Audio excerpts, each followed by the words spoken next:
In this video, this discussion, I only want to talk about lightsaber stab wounds, but that just reinforces the light up baseball bat. All of these fakeouts have me, and I'm sure the majority of Star Wars fans wondering, do lightsabers even work anymore? Did Qui-Gon die for nothing? What changed to lightsabers to make them so weak? So here we are again. The topic of today, have lightsabers been nerfed? And I know, I've talked about this before. Personally, I don't usually like to cover topics I've already discussed in the past unless I feel I have something particularly significant to add to the conversation. But it's one thing to be responding to internet posts on Facebook saying stupid things. It's another when you find the source of where those stupid things come from. And surprise, surprise, it leads me back to Michael J. Here's the thing, I've tried giving this guy the benefit of the doubt in the past. People are entitled to their opinions. Sure. And I've remarked on some of his earlier content where he's reviewed earlier Star Wars films in the Lucas era that was pretty wholesome and enjoyable to watch. However, shamelessly playing by rules for thee but not for me is not a form of valid criticism. And at this point, the man has lost all form of good grace and credibility, which I thought I had proven extensively in my earlier videos discussing him and his criticisms of the sequel trilogy and how blatantly he flip-flops on things he condemns the sequels for, but seemingly is pretty okay with being done in the prequels. And with his video essay on how lightsabers are being nerfed, it's more than just blatant hypocrisy. It should be seen as nothing less than downright insulting to his viewers' intelligence. Because clearly he's either the most oblivious person on YouTube, or he's outright deliberately being dishonest. Think I'm wrong? Well, let's get into the meat and potatoes of his argument and fully expose his hypocrisy and deception, trying to cover the glaring flaws in the argument that lightsabers have been nerfed when someone like Maul survived getting sliced in half while he's complaining about stab wounds that some characters survive from, that he misleads being in the same place as wounds suffered by other characters in factually different spots that resulted in their deaths. Sabine goes up against a Dark Apprentice and gets stabbed in the gut just like Darth Maul did to Qui-Gon. But the next episode, she's back to full health without any consequences. Sorry, Michael, this wound they show is clearly off to the side, is not dead center like Qui-Gon's is. Not once did we have to question if any of them survived. You know why? Because it's a lightsaber and they just got stabbed. They're dead now. There's no other way around it. So to have Disney take all of these and throw them in the trash, it's just hard to sit through. So I thought I would add a little extra context to something that he says here, because he makes it out to his viewers like Disney's the one that's making all the decisions to nerf the lightsaber, when in reality, the same person who created the Clone Wars, who he praises throughout his video for lightsabers being deadly, is the exact same person who's created shows like Ahsoka, where lightsabers are suddenly being nerfed, because Dave Filoni created Clone Wars and he also helped direct the Ahsoka series. The guy who he is praising for other parts of the context of Star Wars was also involved in this other section, this other context of Star Wars that he is condemning. It's not Disney execs, it's not Mickey Mouse kicking in the front door to meddle with the creation of Star Wars. It's all the exact same people working at Lucasfilms. So to make it out like Disney is the one making these decisions specifically is an outright lie. What about all the people Anakin got around to stabbing? The Separatists, the Mandalore terrorists. What about this clone? And this clone? And this clone? You know what? I'm just gonna play all the clips of everyone who's ever gotten stabbed by a lightsaber. I also like that throughout his video, he's making, 5 cases of someone surviving a lightsaber wound in all the content of all of Star Wars, while comparing it to the dozens, if not hundreds, if not thousands of other times lightsaber wounds have been deadly. You're just trying to make it out like it's such a common occurrence these days. But it's almost like he's trying to pretend that those who survive lightsaber wounds exist in a different canon where other lightsaber wounds are deadly. The reality is they exist in the exact same continuity. Just because we're seeing it happen more often now doesn't mean it suddenly overshadows the hundreds of other times lightsabers being deadly because they land in deadlier places. Shocker, the dude ran through in the middle of his chest, dies, while the girl getting stabbed off on the side and rushed to the hospital lives? Inconceivable! Hey Michael, here's a thought. How about you go through all the content that has lightsaber kills? Then give us a ratio between those who survive getting stabbed or slashed by a lightsaber and those who don't. I wonder what that would be. 100 to 1? 1,000 to 1? But oh, how that might expose how exaggerated your overhyped moral panic is to your audience. But then he tries to cheat by saying these characters survived for like no reason. Every time Disney has someone survive a lightsaber stab, I've rolled my eyes. It's never been worth it. There's never an explanation. There's never any consequences. False! Kylo survives because Rey used force healing. Sabine survives because her wound is in a less lethal spot than Qui-Gon's was, and was rushed immediately to the hospital. You might not like those reasons, and that's fine. They're still reasons. Might I also add that those reasons come with consequences that you griped for? Force healing was shown to have the consequence that if it's used too much, it can kill the user. Sabine was hospitalized for days while she recovered. Reva? Okay, you got me on Reva. But as a space wizard, she was still having a pretty freaking hard time struggling against a couple of farmers. And mind you, these are reasons that Star Wars has had no problem with utilizing in the past. New force powers? That's always been a thing for the sake of convenience. Someone surviving a lightsaber wound? Not only did Maul survive getting cut in half, but as I mentioned in my previous video on this topic, even Qui-Gon said the words, "It is too late." Why would he say that if there was not at any point any hope of saving him? Or are you saying Lucas is a terrible writer? Oh, of course you aren't, because you wouldn't dare criticize Lucas now, would you? Even when his direction opened the door to the very things you're whimpering about and pretending Disney-era Lucas is doing to ruin your favorite story. But of course, he tries to play it off like Maul is just one singular extreme case. Now, I want to address probably the biggest anti-stab death argument that someone could bring up and tell you why it's an example of how it could be done the right way. The instance we'll use as the acceptable case for dying and surviving will be Darth Maul. Maul was literally sliced in half by Obi-Wan at the end of Episode 1 and returned at the end of Clone Wars Season 4. Now, for anyone who didn't know this, I'm sure your reaction would be just the same to our first time seeing this. What? How can this be? Why? But you know what? They used an entire story around this to bring him back, to show he was fueled by hatred and explain everything going into his survival. They explained how and why it happened, and even when they did this, there was consequences for Maul. No legs anymore. Mr. Maul gets to be a spider, or have robot legs for the rest of his life. They didn't just glue his parts back together. At first, yeah, it seemed a little crazy, but they used Maul being reborn to enhance the story and give us more that we loved, not make us scoff and go, wow, that's unrealistic. Now, never mind he's demanding realism in a story that by all rights should also mean that Vader should have logically also died, being set on fire a few feet next to burning lava, inhaling the toxic fumes for who knows how long, while remaining next to the burning lava that should have rendered him to charcoal by the time Sidious ever got to him. So what long-term consequences does Maul go through again after getting cut in half? Like, yes, and he gets new legs, which work as well as his old legs. I mean, he was insane for a while, but then he got healed just by space magic. And then you wanted to talk about what makes you scoff at how unrealistic things are. You are aware Star Wars is a franchise about magic and ghosts, right? Right, Michael? But he also, funny enough, jumps to criticizing Jedi Survivor as he makes the claim you might as well be using a baseball bat. And it's really here where he hangs himself and exposes his con for everyone to see. Firstly, I like that you use a clip of Starkiller using a special finisher move as a representation of a lightsaber's deadly capabilities.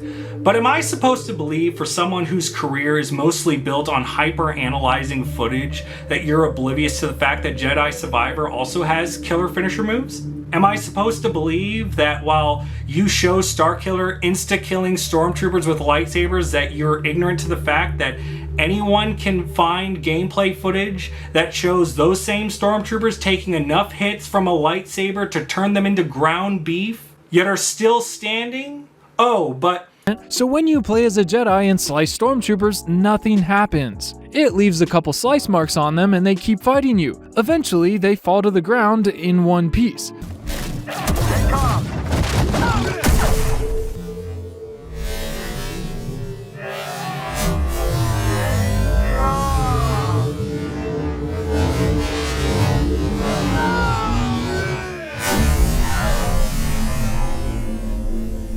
So when you play as a Jedi and slice stormtroopers, nothing happens. It leaves a couple slice marks on them and they keep fighting you. Eventually, they fall to the ground in one piece.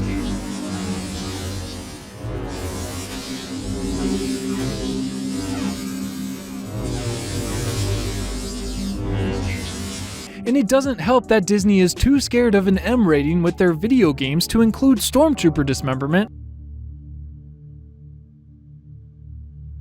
But more so, what I truly find amusing is that you use Jedi Survivor as a part of the representation of how lightsabers have been nerfed. Yet by my count, everyone who's been stabbed by a lightsaber in the Jedi Survivor Fallen Order games has died. But I could be wrong. Let's fact check that real quick.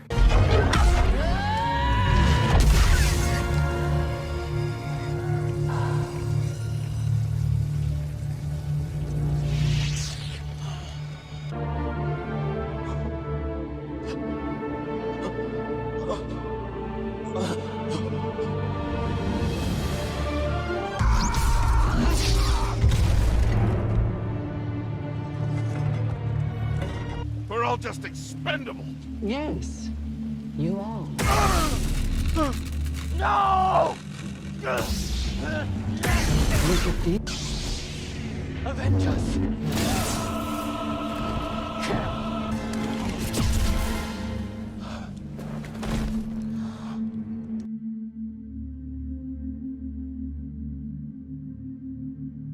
Meanwhile, since you decided to use the Force Unleashed games as your representation for how lightsabers used to be, how's Starkiller doing, by the way? His spies followed you here. Oh, but he died instantly though, right? Master, we can defeat him together! Do it now, Lord. Oh shit!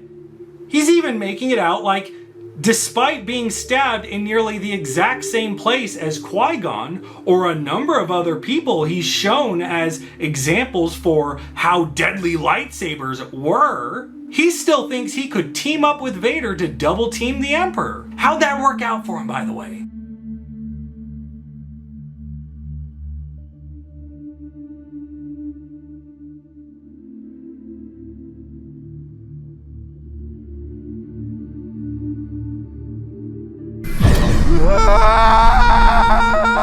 Oh, look at that, he's alive. Oh my god, look how Lucas greenlit a story that completely nerfed lightsabers. Gee willikers, it's almost like Michael is being incredibly dishonest, disingenuous, and misleading for the sake of a narrative. I wonder why that is. Now, to give credit where credit's due and show I'm completely capable of looking past my own bias, does Michael provide an argument of any kind that shows the inconsistencies of how lightsabers work? Sure, there are absolutely inconsistencies with how a lightsaber works, and he does show that, where on one hand, yes, a lightsaber goes into a blast door and you can see it's turning it into molten slag. If lightsabers do this to heavy metal blast doors, then they should 100% be a death blow if you get stabbed in the gut by one. And just the same, this is what it should do to a human. Okay, now that that's out of the way, but he does, at the same time, mislead his point by immediately following up with the idea that Qui-Gon instantly died, which he did not. But of course, this does raise the question, if a lightsaber stabbing into a blast door can turn it into molten slag in a few moments, shouldn't that mean if someone's stabbed by it, like their inside should be liquefied? I mean, you could make an argument for that, but at the same time, it still comes back to the very fact that Qui-Gon said it is too late, which implies there was an opportunity to save him, regardless of the fact that he was stabbed. We're also conveniently ignoring the fact that this is a universe that is technologically far more advanced than our own universe. What a shocking idea that they might have medical treatment that could help someone in extreme circumstances. It just so happens in Qui-Gon's case, he was left wounded for too long and wasn't able to be saved. But if you would like to know how I justify this sort of thing in my own head, it just sort of has to do with your own personal headcanon. Because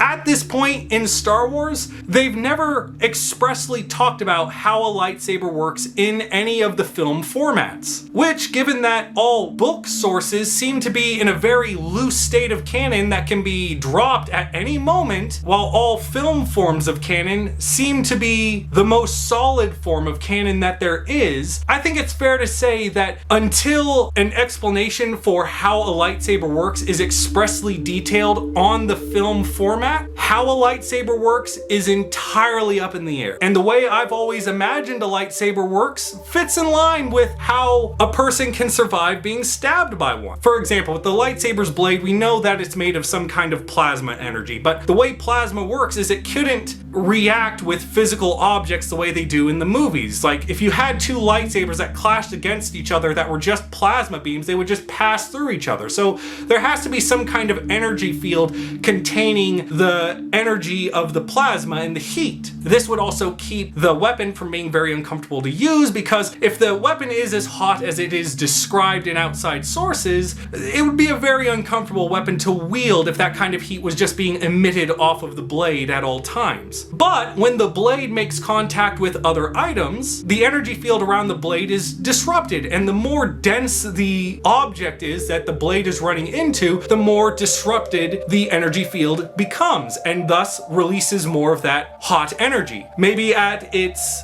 weakest, when the lightsabers are clashing with other lightsabers, it does spark a lot, but clearly there isn't a lot of heat coming off it with how close they let lightsabers get to people's faces and show it doesn't singe their skin or burn their clothes. But if it were to be inserted into a metal blast door, a metal blast door is far more dense than the human body, which causes more of a disruption to the energy field around the blade, which causes the heat of the plasma sword to escape and thus cause this metal door to start melting into metal slag, while someone stabbed by a lightsaber, who is, shocker, less dense than a metal blast door, the disruption of the blade isn't as intense. It's still dangerous and deadly in a lot of cases, but it's not going to fry the internal organs. If that wasn't in any way the case, there is no logical excuse to excuse how Maul survived getting literally cut in half. And if you're going to allow for extreme cases, I would honestly say 5 to 6 people who've survived getting stabbed or slashed by a lightsaber,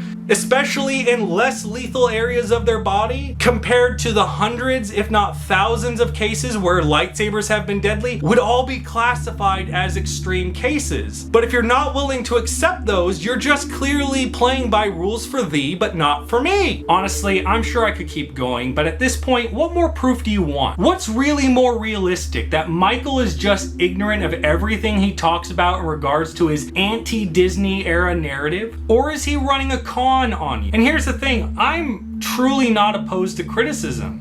There are things to criticize in everything that we should expect better from the creators of the content. But people like Michael muddy the waters and dilute the conversation with so much padded bullshit that having a good, honest, and good faith conversation about what needs to change and what needs to be corrected is downright impossible. And as much as those who make the content should be criticized when necessary, so should content creators like Michael, who are more concerned with pushing a narrative that is outright lying to his viewers and insulting their intelligence. But more so, criticism should also be given to those who blindly follow the narratives of someone like Michael without giving a single moment of critical thinking to what they're hearing. Because they're more concerned with hearing how Disney's messing up and that Star Wars is failing than hearing reality. Because it doesn't have to do with the content or quality.